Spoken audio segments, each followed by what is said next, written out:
Oh no, I will not keep that quiet, Shelby. Have you ever seen my dumb show? Although I think this phrase could catch on if they keep winning. 1-0, keep that shit quiet though. 2-0, keep that shit quiet though. 3-0, keep that shit quiet though. 4-0, keep that shit quiet though. 5-0, yeah, keep that shit quiet though. 6-0, the Broncos keeping that shit quiet though. 7-0, that's fucking crazy.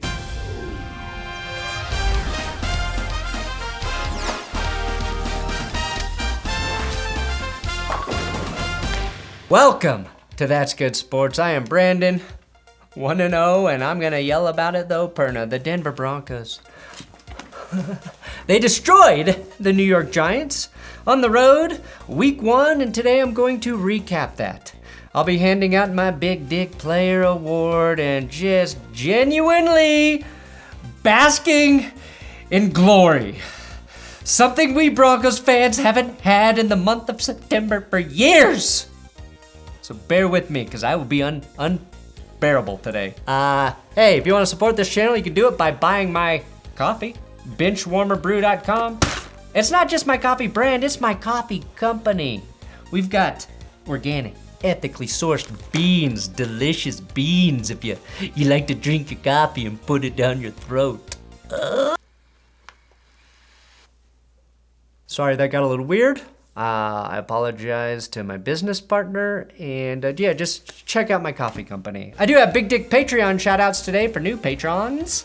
Jack Cohn, Hannah Dumas, Nathan Long, and directly into my daughter's college fund, upping to $10. What a perfect episode for this. Thank you guys on Patreon. Thank you, thank you, thank you.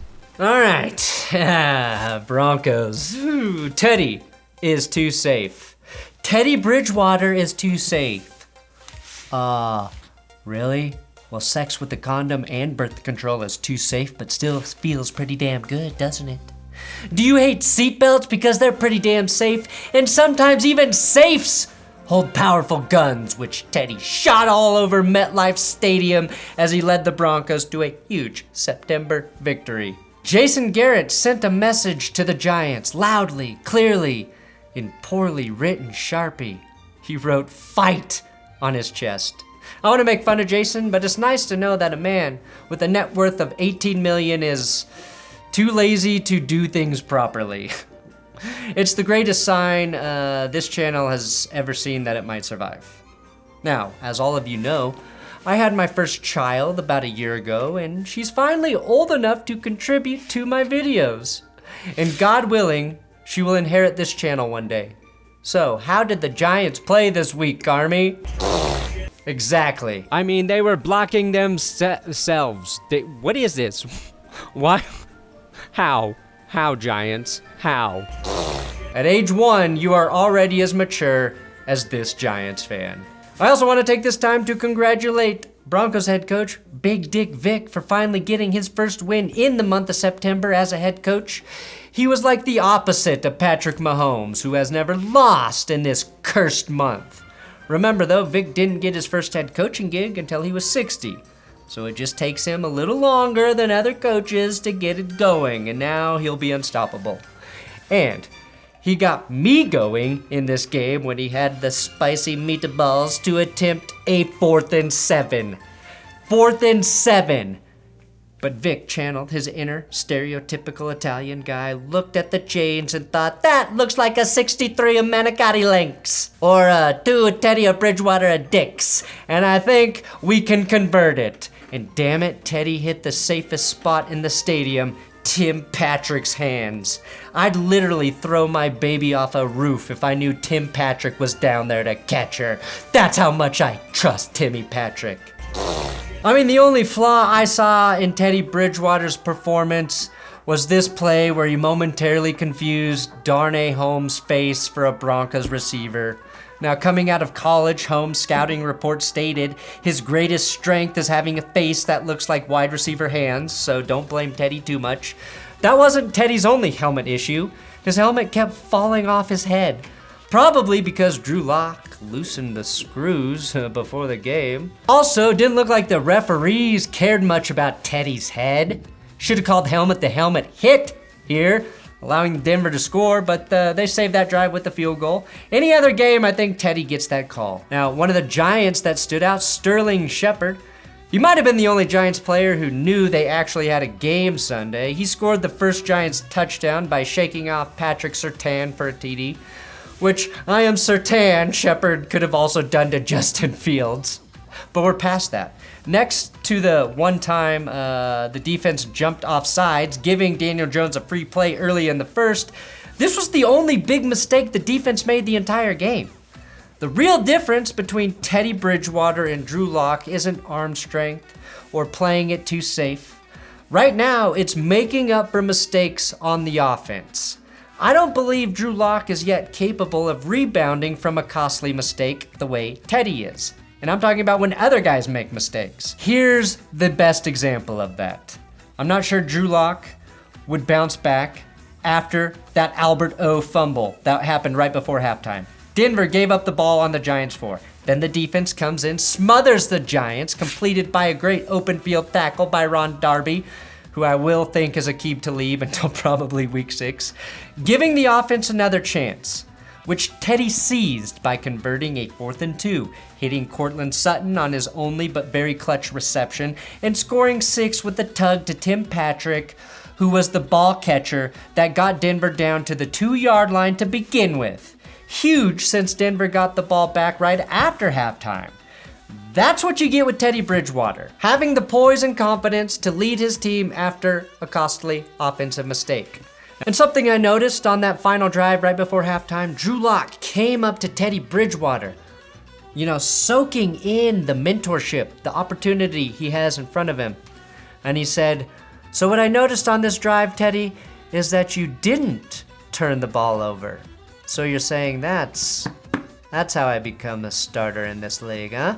Okay, we do have a bit of breaking news. Apparently, Jay-Z is about to buy the Broncos in about 5 minutes.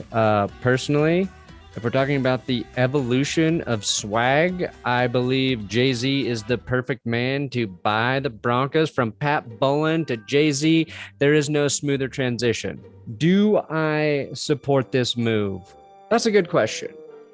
I'd like to say, allow me to reintroduce myself, because my name is actually Hove. O-H to the O-V. Now, I used to move snowflakes by the O-Z. That's ounces for you square fucks. I guess even back then, you could call me CEO of the ROC, Hove. Fresh out the frying pan, into the fire. I be the music biz #1 supplier. Flyer than a piece of paper, bear my name. I got the hottest chick in the game, wearing my chain. Ho, ho. But similar to them letters, no one could do it better. I check cheddar like a food inspector. My homie Strick told me, do finish your breakfast. So that's what I'm gonna do. Take you back to the dude with the Lexus, the fast cars, the jewels, and the necklace. Let me tell you, dudes, what I do to protect this. I shoot at your actors like movie directors. Ha ha ha! This ain't a movie, dog. And buying the Broncos is serious business. But yeah, I'm on board with Jay-Z doing it. I don't care what Benjamin Albright says. Jay-Z's buying them in about 5 minutes. And that's been your breaking news halftime report. In the third quarter, I began to fear the injury reserve curse was beginning after we thought Jerry Jeudy broke the fuck out of his ankle on this play. Lost in this play was how wide open Jerry Jeudy got on a clutch 3rd and 7. That play saved that drive. Now, we now know that there is no break in Jeudy's ankle, and we're just awaiting an update on his MRI to the severity of what they believe is a high ankle sprain. Assuming it is just a sprain, we need to congratulate Jerry on having very strong bones and ligaments. You just can't teach that. Now, it looked so scary that this YouTube doctor, who apparently killed the real Ben Roethlisberger last year at the end of November and keeps his corpse in his offense, made an entire video about all the ways Jerry Jeudy's ankle could have broken into a million pieces. In medical terms, when your leg is positioned like this and your ankle is like this, that's fucking bad. Also in the third quarter, Denver chewed up the clock like a piece of Pete Carroll gum.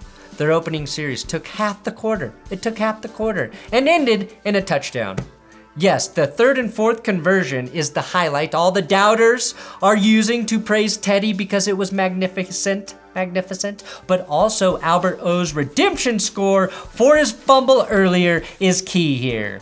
That was the most clutch drive of the game. Now, I was live streaming the game, and I want to point out, we all get a little lucky sometimes, and I certainly did when I accurately predicted the Daniel Jones fumble during my live stream. Let's take a look at me being the smartest person who has ever lived. This is a big drive for the Giants. You want to see that because Daniel Jones is going to fumble. Daniel Jones is going to fumble. Gotta fumble. Gotta fumble. We need some pass rush. There you go. Take off. Get down. Oh, take it. Oh, he fumbled. He fumbled. He fumbled. Did I predict that? Did I predict it? Down. Did I predict it? Yes.